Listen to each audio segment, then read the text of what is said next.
Hello, it's Mark from Cars and Cameras, and we're not going to do an unboxing video. No, there's tons of those on YouTube.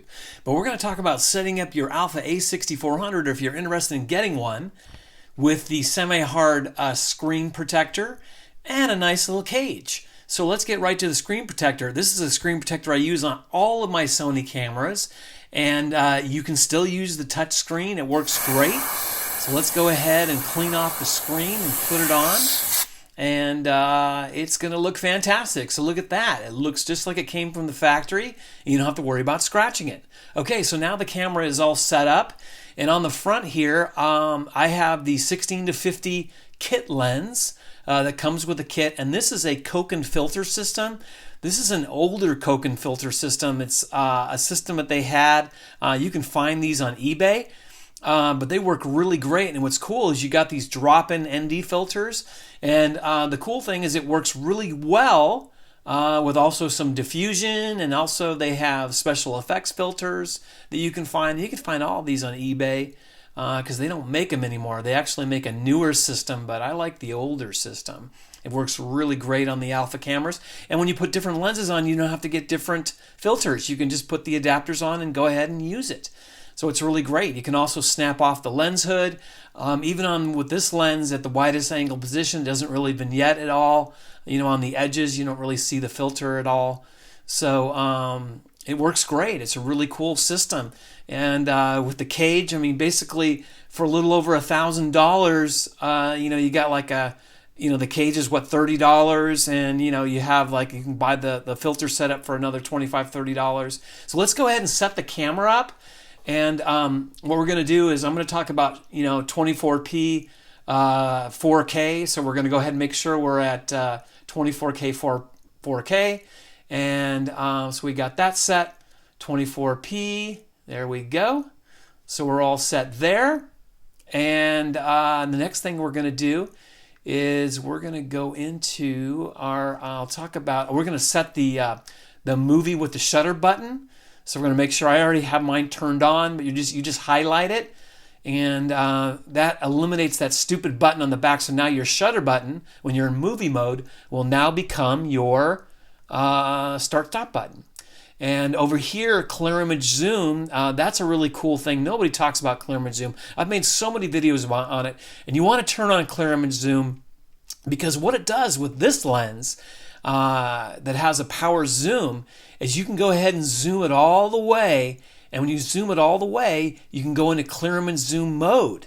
And it's a really cool mode because what it does, it'll give you another, with this lens, another 1.5 times strength.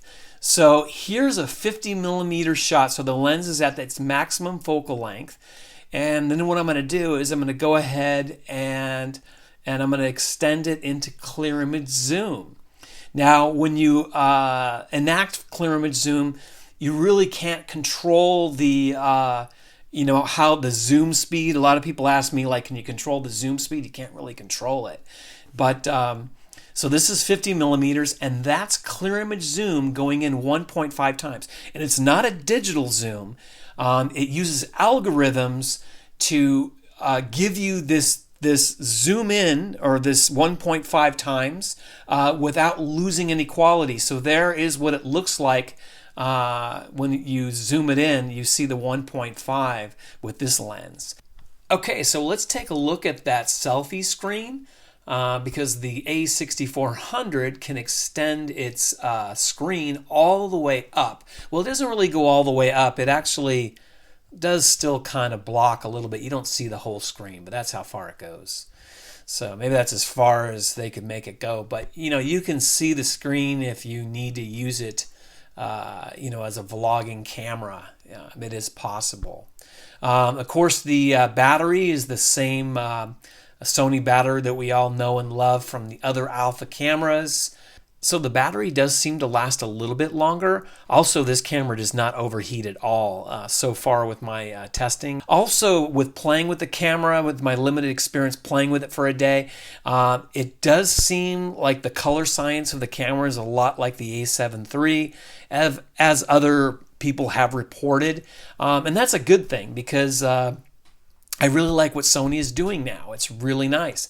So you can see we are in shutter priority, and so you can see we're in movie mode there. So you want to make sure you're in movie mode, and we have the camera set. You really want to have it set at 1/50th of a second, but you can drop it down. I'll do a video on that. Dropping the shutter speed down 1/25th of a second, and still get really good results when you're doing low light conditions. But we'll save that for another video. But overall, I do like this camera. I like it in the cage. For the money, it really can't be beat. And if you're starting out, that kit lens, while it's not the best lens, it's really not too bad. You can see at the beginning of my video, I was able to shoot some pretty good shots. And, those locations that I shoot in, I've shot with some pretty expensive lenses, and basically for another $100, you really can't beat this lens. So guys, there's my quick look at the Alpha A6400 set up for filmmaking. Be sure to subscribe, and I'll talk to you soon.